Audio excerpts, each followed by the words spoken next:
Guys, welcome to another international trip all the way to Hollywood in Los Angeles. Guys, this is the home of the Petersen Museum and the home of a very special car, a Mark III GT40, world famous because it was only one of 7 sold to the public. Guys, Mark at Total Head Turners and all you lovely people that have been commenting in all my videos telling me to get out of here. So I jumped on a plane and I'm here to check it out for you guys. Let's go see it. I'm gonna skip my breaks, I'm gonna make mistakes. I'm gonna skip my breaks, I'm gonna make mistakes. I'm gonna skip my breaks, I'm gonna make mistakes. Look at beautiful stars, I wanna drive a faster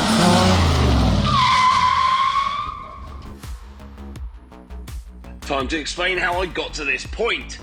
After unearthing the GT40 from its long hibernation, Mark at Total Head Turners in Essex suggested I rebuild my GT40 in the image of one of the most famous of the original magnificent 7 GT40s sold to the public.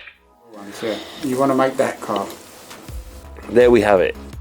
The problem was, that one was on the other side of the world in La La Land.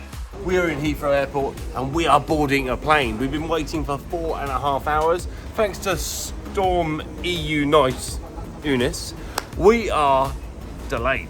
But that hasn't stopped us. We're still here waiting and we're just about to get on our plane. We're going to go check out the Mark III GT40 in the Petersen Museum. See you there. Okay, so we've arrived at LA and Karl wanted us to get in the Mustang with the prancing horse on the floor. Mustang ready, baby. We're hitting LA with a convertible. Excited, Karl? Very. Even though we were severely jet lagged, after a spruce up, we went and had a quick look around the so-called City of Angels and to grab a bite to eat. Can't believe it. We've just gone out for a quick jolly from our hotel and the Petersen Museum is right on our doorsteps. This trip is really turning out to be something special. But we're going to McDonald's first, so got our priorities in the right place, eh? Feed our bellies and then our hearts. We've arrived and we've come all the way to LA. And in my opinion, what does LA scream to you? Palm trees, sunsets or sunrises, and cool cars. Well, hopefully we'll have all of that for you in this episode. And because my Karl Baumann, cameraman, producer, director, said so, we rented a convertible to get you some really cool shots so you can just see the cool things that we get to see. See you at the Petersen Museum, guys. There's a Cobra. Yes, as I mentioned at the top of this very episode, that one was at the world famous Petersen Museum in downtown Los Angeles. We'll get there a little bit later on and explain how a YouTube superstar helped us gain access to film. But that's all to come. First job was to take in the LA landmarks and to check out some great automotive classics not in the museum.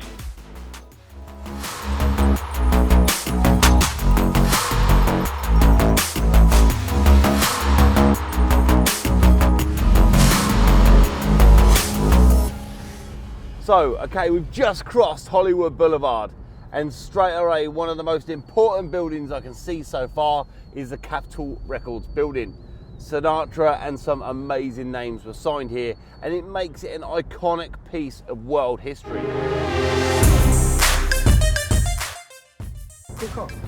Oh, Pontiac Le Mans. GTO, Pontiac GTO. Look at the Hollywood sign, Karl!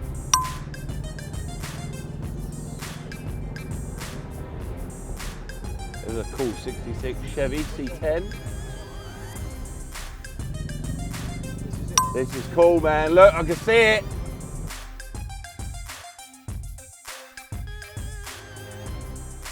So guys, Hollywood Land Realty Company, yeah, is just there. So back in the 1920s, on the edge of Hollywood, there was a real estate company called Hollywood Land. So when they put the sign up on the mountain to obviously express their company's presence, okay, it became quite famous. After a little while, they decided to remove the land sign, and then it was called Hollywood, hence the most famous sign in the world, Hollywood. Back in 2019, I drove my NASCharger 1,500 miles from Nebraska to the amazing SEMA event in Las Vegas. We did a build series about the construction of this beast, and we've done a mini playlist of make or breaks about their drive across America. Please have a look at both of these when you can. The reason I mention this is because it was while I was at the SEMA 2019 show I first met Freddie Tavarish, who filmed the NASCharger for one of his videos. Long story short, that was the start of our friendship, and it was the wonderful Freddie who secured us permission to film inside the Petersen because he is helping promote it on his hugely popular YouTube channel. It would have been extremely rude to ignore all the amazing vehicles the Petersen has, especially as Freddie has some very interesting information about lots of them. So this will be like the holy grail barn find for you and me, right? So this is like realistically probably the most iconic movie car in the world. Yeah. And this is D1, so it's a Hero A car. This was used for most of the beauty shots for the first movie. It was used for, I mean, all the iconic shots that you saw of this car in the first movie, that's what it was for. After the movie was completed, this fell into disarray. It was in Universal Studios. People were literally taking parts off of it. No way. Yeah, it was just super, like it got rusty, it got dusty, there's stuff missing. And what's really cool is that a bunch of people from just really big fans of the movie and the car itself, they restored it just on their own time. Wow. So they found every single detail that was, correct from the movie, from how they made it. They looked up parts. They looked like a lot of this stuff is number one. It's like either made of wood or like the fittings. They're usually like surplus aircraft stuff. Okay, yeah. So they saw every little thing. Like this will probably Even be the wire gauge and all that kind of stuff. Everything. So the orientation, the zip ties, all that stuff.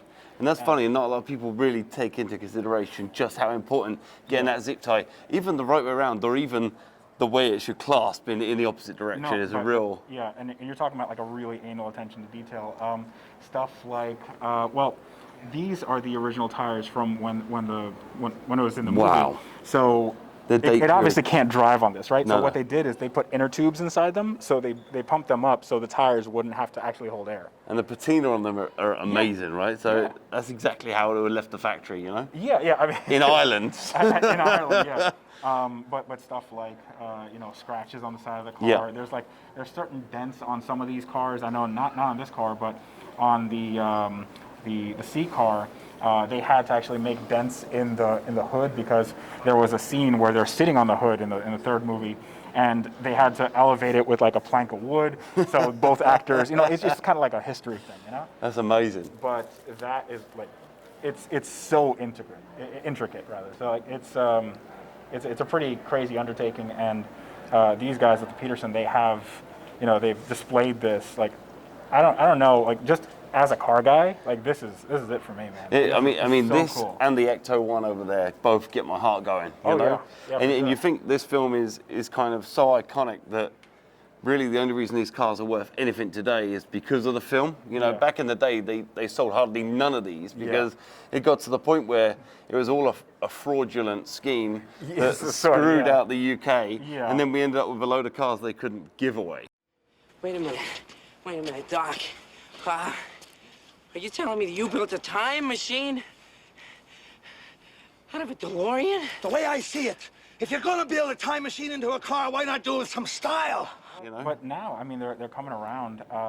These things are now worth a lot more money. This is probably $250 just for a rep now, because there's a guy out in Dallas called Video Bob. Yeah, I know Video Bob. Yeah, he's been to my shop. Yeah. And he's been selling these for like $150, $200 just for a rep now. So this has got to be like $1 million plus, right, for a real one? Oh, I mean, this car would be. It's on the National Registry for historic automobiles. Like this is. It is priceless. As priceless. I mean, you could literally name your price for this. Wow. It is insane. I don't think this would ever go into. Go for sale. No.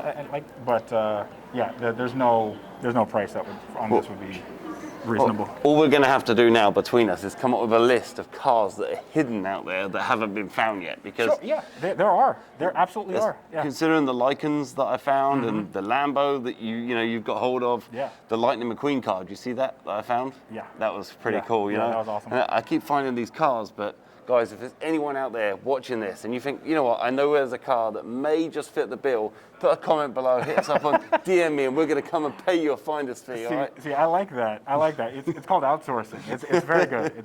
There's someone awesome. out there. Work smarter, not harder, right? Yeah, that's absolutely. But, no, thanks, man. Thank you for running us through Let's that. go. Let's Check go out for a some more mooch. cars. Yeah.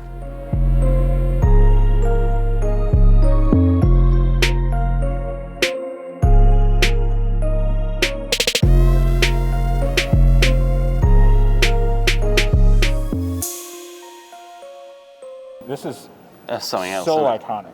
It's crazy. How do you go ahead and design that though? You know, what's got to be in your mind to come up with that ludicrous idea? Like, Dude was really into shoes. I don't know. that's got to be the most It's like, yeah, I mean, perfect comment ever. it looks like a big shoe. I mean, like it's sort of what it is. He loved Ugg boots. That's all it was. Yeah. It's the one I've seen in London. Okay, there is a big frickin' Peterbilt turbo there. Yeah. With a little pipe that comes out. It's got flamethrowers on it and stuff. Just connected to a gas can, you know.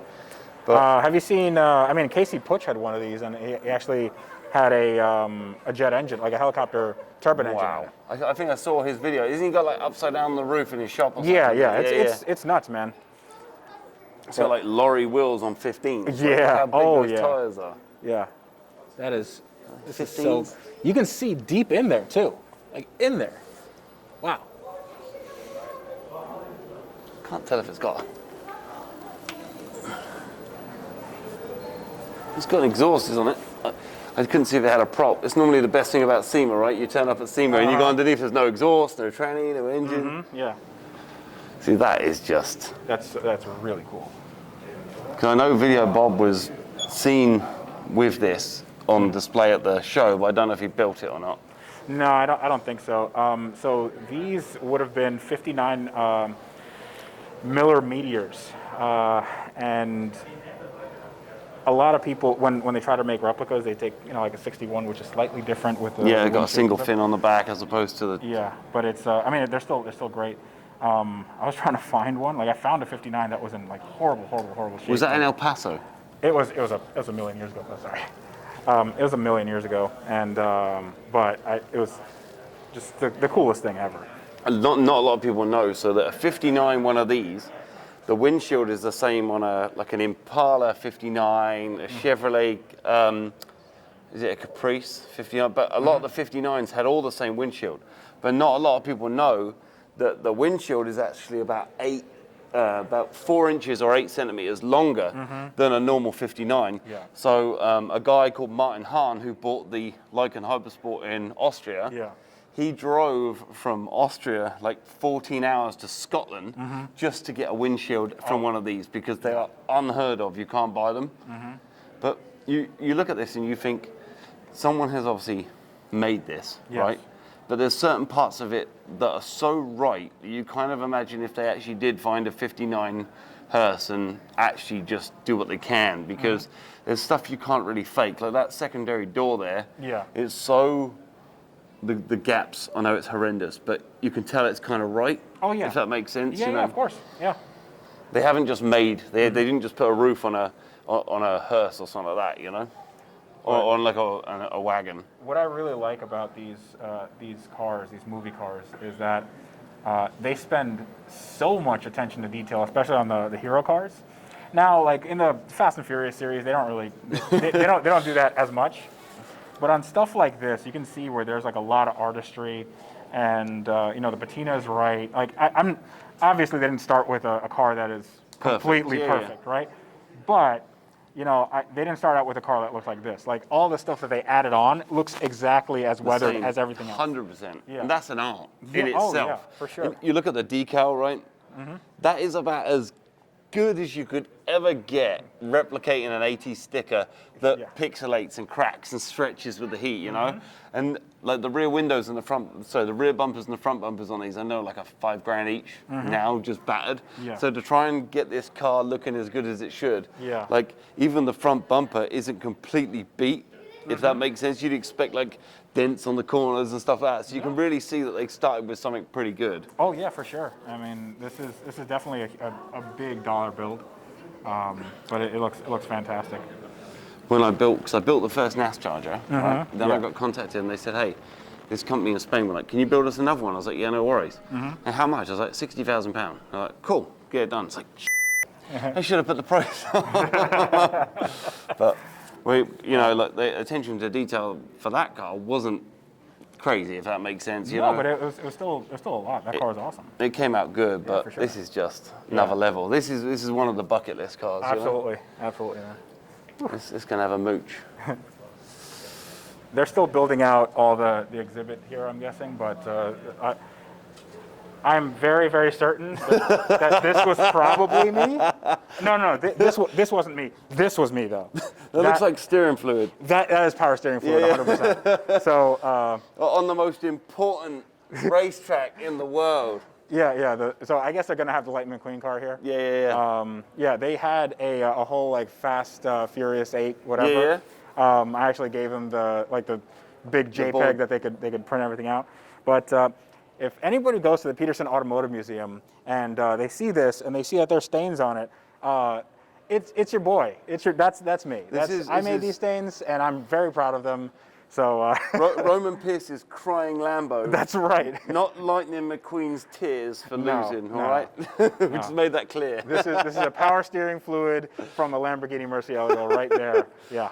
So I love the way he says Murcielago. I call it Murcielago, and I get it wrong. You could say it Murcielago, but Ed Bullion says it Murcielago. I know. I mean, he has I think he's like Murcielago Jesus. He's the god. Yes. And I'm just like some guy picking up his coattails for him behind, trying to blend in. It's his world. We're all living in it. Yeah, absolutely. So I just follow his footsteps. That's the way he says it. Everybody says I say it wrong. I don't care. No, that's it. Right, let's go find a GT40 Mark III. The GT40 that Petersen has is one of a great many special vehicles they display. At the time we visited, the GT40 was in the basement, what they call the vault. And we weren't allowed to film any other vehicles than the GT40 and Freddy's Fast and the Furious Lamborghini. That we'll get to in our next episode. What you have here is a Mark III GT40, not a KVA rip car, but this is one of the 7 left in the world. With my windows. So what happened was the most crazy thing, right? So we were filming. I picked up the car on a Monday and I went on eBay and I found the front and rear clam for another car that was owned by John Tejero, who was the AC Cobra guy, right? So the front and rear clam I have are from a real John Tejero car, which is kind of holy grail, right? Yeah. He turned around and said to me, the guy is like, I don't want to sell any other bits, nothing else is for sale. And I'm like, okay, well, I know you're saying that, but what do you have? Yeah. And he's like, I got some windows, but these windows I kind of want to keep. I'm like, right. So we got to know him for like 2 or 3 hours, started talking, getting on really well. He's like, pulls this box out. He goes, I paid £600 just to have these polished. And they're brass, original, old stock Mark III KVA windows. And they are, I sent a picture to my buddy and he's like, I'll give you 10 grand for them now. I'm like, no. That's amazing. Wow. Yeah. So one of the most important things was to come over here to check out the small details, which are really, really important. Freddie knows just how important these details are to the people at home, which are the purists, because everyone at home is a keyboard warrior, whether you own one of these or you own like a Hyundai Accent, okay? You still have your opinion. And being here today and checking this car out and making it as perfect as possible is to hopefully, basically, we're never going to get rid of all of you lovely people that want to write some nasty things, but we're going to try and, cull the numbers down a little bit. So there it is. What a stunning beast she is. In the next episode, you'll see me appraise the iconic sports car, and there'll be more from Freddie too. The windshield, this was made custom for this car because after the movie was completed, they rented this car out to a bunch of shows and stuff. And one of the shows was, I believe, LA's Finest with, I don't know what the actress was. Some guy fell on this car and smashed the windshield. No way. So they had to install a new one, but they didn't want to buy a new one from Lamborghini, so they just made it. And it doesn't really fit all that well. Quick reminder, hit that subscribe button, the like button, and then the bell button, so you get alerts when we release new episodes, and follow us on social media too for extra stuff and more alerts about videos we're releasing, which at the moment is every Sunday and the odd Wednesday too. Bye for now.